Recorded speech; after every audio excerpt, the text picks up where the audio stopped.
From sports, a quick reminder of our headlines before we end this edition of the news. The Vice President and Minister of Women's Affairs, Dr. Esther Sedi, has held talks with government and private company officials in the United Arab Emirates. A team of Italian business executives has arrived in the Gambia to explore the country's favorable investment opportunities. Senegal's ballooning number of young unemployed university graduates has hit nearly 500,000, and Egypt's powerful military council has named Army Field Marshal Abdel Fattah al-Sisi as its candidate for forthcoming presidential elections. Well, that's all in this edition of the news. Thank you very much for watching. We'll be back at 10 for another bulletin.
Now, we thought that there's something missing that can bring stakeholders together so that we can showcase our Gambian cuisine, because we have nice dishes, nice menu.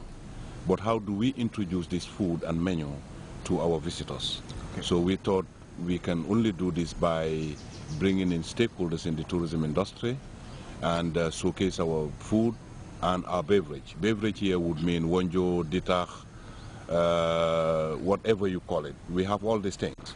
But how do we present it to our visitors? Not only that, we are also showing and showcasing Gambian culture. That's why we are inviting cultural groups as Kabakel, Bombolon, the Halam Symphony, contemporary musicians, and even band. We are inviting five-star band, we're inviting Poco Loco band, because we believe when you invite somebody to come and pay to dine and wine with you, you need to entertain the person. The more product we have for the country, the better it is for us to have more tourists coming to the destination. As you can see on the flyer, entrance is $100. That's the qualification. Okay. You don't need a BA or master's degree. All you need is that's what I your pocket full. Yes. Okay.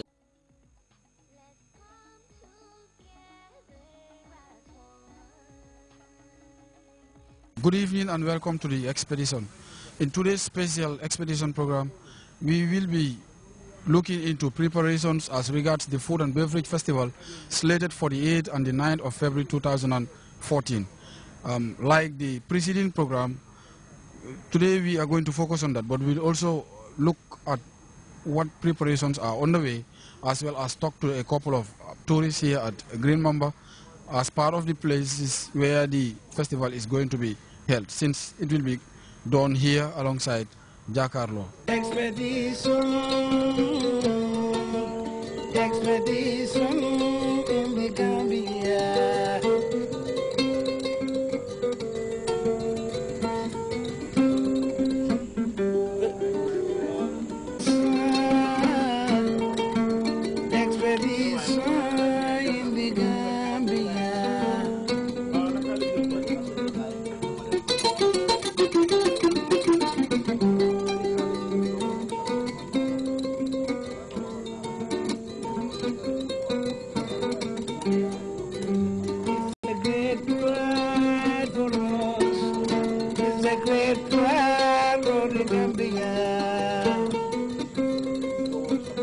It's also educative. Expedition in the Gambia.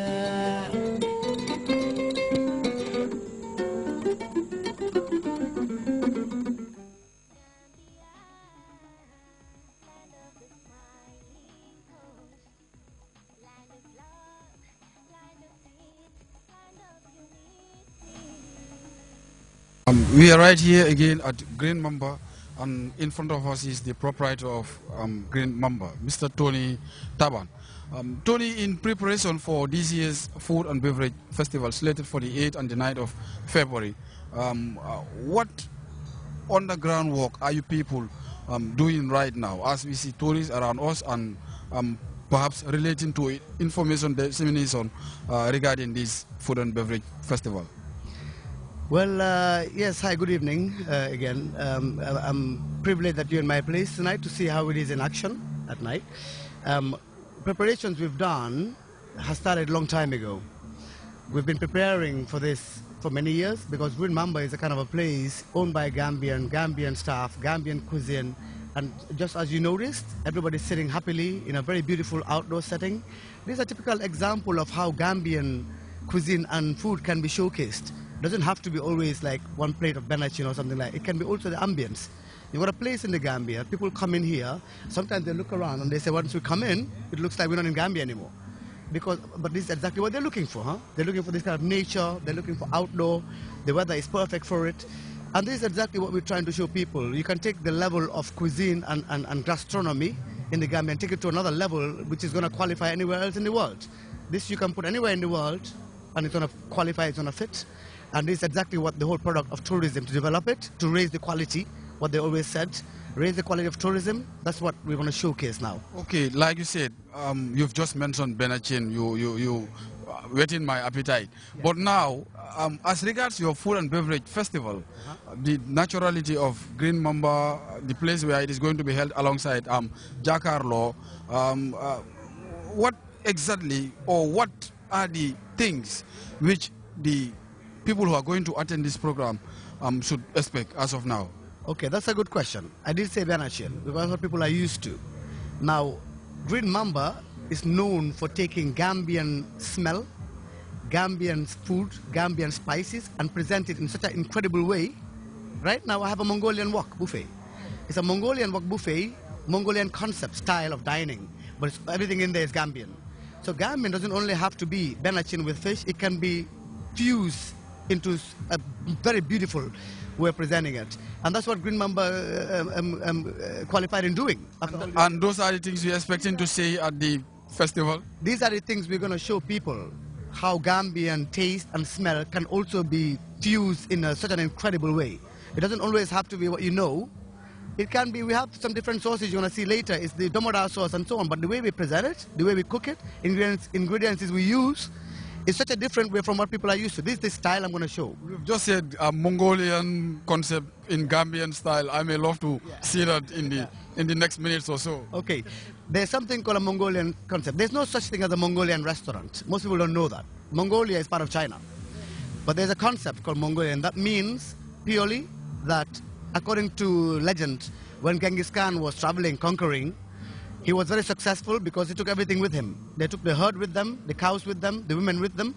Every time they had an overnight stay, they'll kill a cow or something, hang it on top of a stick.